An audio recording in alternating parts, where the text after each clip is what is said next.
मैं यहाँ पे बैठे हुए पंडाल में मेरे बुजुर्गों, दोस्तों, साथियों, अस्सलाम वालेकुम।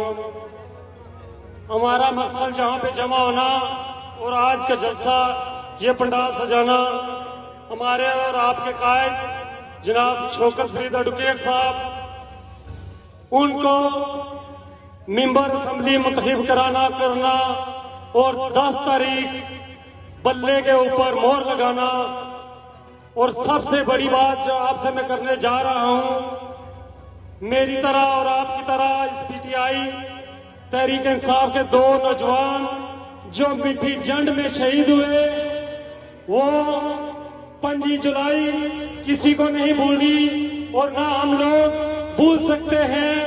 ये मेरे ऊपर और हर आम खास छोटे बड़े वर्कर के ऊपर ये एक ज़हीर और रमजान का कर्ज है, जिन्होंने पाकिस्तान तहरीक इंसाफ के लिए अपनी जानों का नजराना दिया।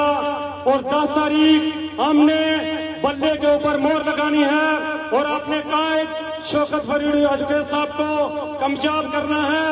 और जैसा कि आपको पता है कि यहाँ पे जो तमीर और तरक्की के अंबार लगे हैं पिछले 20-30 सालों में, वो किसी से ढकी छुपी बात नहीं है।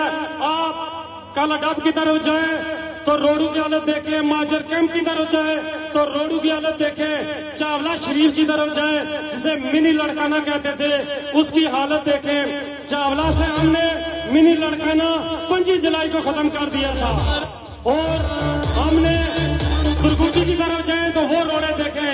थोड़ी देर पहले मैं हमारे मिनिस्टर ख्वाजा फारूक साहब से मैं गाड़ी में बैठा हुआ था, उनको भी मैंने बताया है कि जनाब आप देखें इस हल्के की हालत। और यार मैं आपको मिन्नत करता हूं कि अपने बच्चों के लिए, अपने बच्चों के मुस्तकबिल के लिए 10 तारीख बल्ले पे मोहर लगाएं और शौकत फरीद एडवोकेट साहब को कामयाब करें।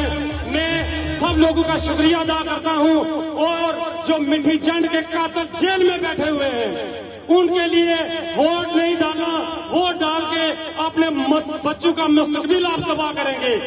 एक जेल में बैठा हुआ आदमी वो आपके और मेरे बच्चों का क्या मुस्तकबिल बनाएगा? एक 302 का मुजरम और एक दहशतगर्द हमें क्या मुस्तकबिल देगा? 10 तारीख को आपने बल्ले पे मोहर लगानी है और शौकत फरीद एडवोकेट साहब को कामयाब करना है। मैं इसी पे तमाम लोगों का शुक्रिया अदा करता हूँ। अस्सलाम।